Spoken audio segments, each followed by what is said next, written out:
Friends, இன்றைக்கி நம்ம பார்க்க போகிற ரெசிபி என்னென்னு பார்த்தீங்கன்னா சவ் சவ் தான். சீமை சுரக்காய்ன்ற ஊர் பக்கத்தில் சொச்சக்காய்னு சொல்லுவாங்க.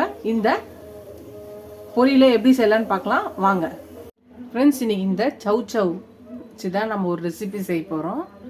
அதுக்கு முதல்ல இதை தோல் சீவி இதை கட் பண்ணி வச்சுக்கலாம். இந்த சவ் சவ்வை பொடியை நறுக்கி வச்சாச்சு. இந்த சவ் சவ்வை பார்த்தீங்கன்னா சீமை சுரக்கான்னு சொல்லுவாங்க, ஊர் பக்கத்தில் சொச்சக்காய்னு சொல்லுவாங்க. இதை நல்லா நம்ம கட் பண்ணி வச்சுருக்கோம். இப்போ ஒரு கடாயில் எண்ணெய் ஊற்றிக்கலாம். ஒரு 2 ஸ்பூன் எண்ணெய் ஊற்றியாச்சு. கடுகு ஒரு 1/2 ஸ்பூன் போட்டுக்கலாம். சீரகம் ஒரு 1/4 ஸ்பூன் போட்டுக்கலாம். நல்லா வெடிட்டோம். நல்லா வெடிச்சிருச்சு. நறுக்கின வெங்காயத்தை போட்டுக்கலாம். ஒரு பெரிய வெங்காயத்தை நறுக்கி வச்சிருக்க போட்டுக்கலாம்.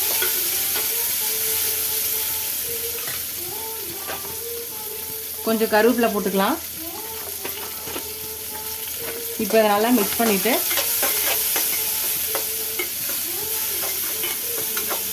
வெங்காயம் வதங்கணும்.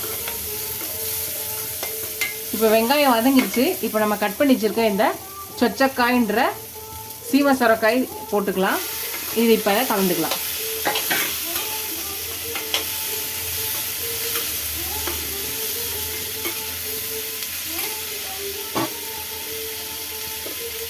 இதுக்கு தேவையான அளவான உப்பு போட்டுக்கலாம். ஒரு 1/2 ஸ்பூன் போடுறேன். இப்போ இதை நல்லா எல்லாத்தையும் நல்லா மிக்ஸ் பண்ணிவிட்டு காயை நல்லா வதக்கியாச்சு. இப்போ இதை அடுப்பை லோ ஃப்ளேமில் வச்சுக்கலாம். லோ ஃப்ளேமில் வச்சுட்டு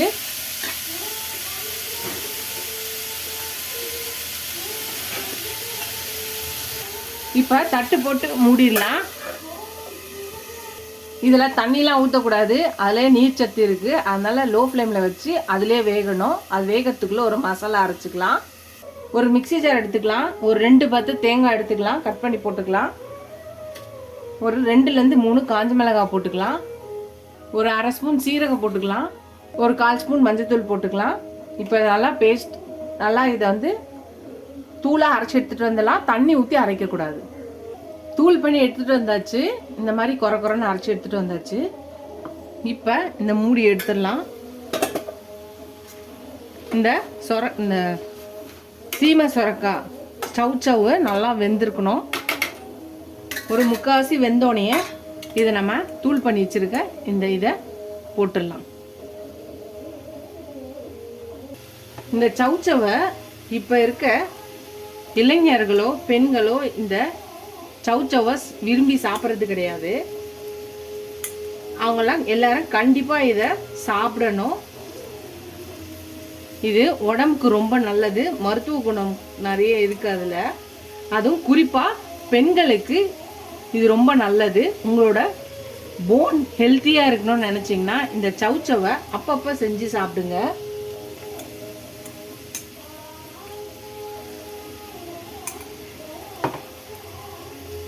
இப்போ இதெல்லாத்தையும் நல்லா மிக்ஸ் பண்ணிக்கலாம்.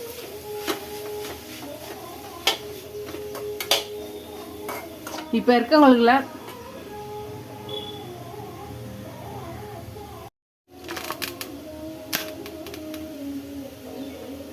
எல்லாத்தையும் நல்லா கலந்தாச்சு. இந்த மாதிரி கலந்துட்டு இதை ஒரு 2 நிமிஷம் இதை திருப்பியும் அப்படியே இது பண்ண விடலாம். அது நல்லா வேகட்டும். இனிமேல் நீங்கள் இந்த சவ் சவ்வை அப்பப்போ சேர்த்துக்கோங்க. அடிக்கடி சேர்த்துக்கும் போது நம்மளோட எலும்பு ஹெல்த்தியாக இருக்கும்.